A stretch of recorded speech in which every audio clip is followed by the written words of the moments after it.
Sir এই ব্যাপারে আমি সত্যি কিছু জানি না স্যার। একজন ছিনতাইকারী আমাকে। জি বলুন। আমার নাম মেঘলা।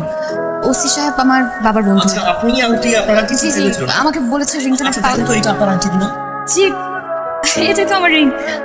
Thank you so much. তুই যে একটা মেয়ের প্রেমে পড়ছিস, প্রপোজ করে আসছিস, বিনিময় মেয়েটা তোর কি দিছে? লাখ তিন কোটি টাকা। একটাও না। তবে আমি এটা শিওর যে মেয়েটা আমাকে পাগল মনে করছে।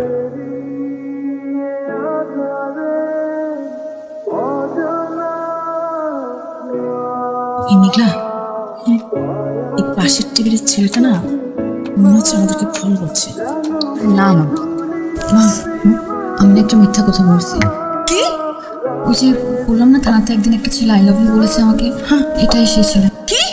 ওই ছেলেটা আই লাভ ছেলেটা? আহা মা, এই যে এইজন্য তোমাকে কোনো কিছু বলতে চাই না, শোনার আগে চিল্লাচিল্লি শুরু করে। আমি আপনাকে প্রথম দিন যেটা মনে করেছিলাম আপনি ঠিক তাই পাগল। তবে আমি শুধুমাত্র তোমার জন্যই ভাববো। আপনি জানেন আমার সব কিছু ফিক্স হয়ে গেছে, আপনি শুধু শুধু এসব করছেন। আমি আজকে এখানে আসতাম না, আমি এসেছি শুধুমাত্র তোকে কষ্ট দিতে চাই না এই জন্য।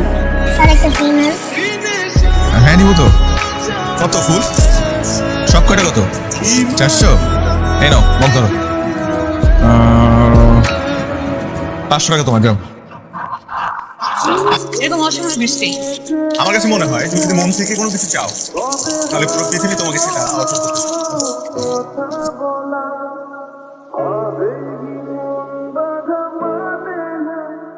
আজ আমাদের শেষ দিন, কাল থেকে আর দেখা হবে না। আমার আরো একদিন পাওনা আছে। জাস্ট কাল আমার বিয়ে, আমি বের হতে পারবো না।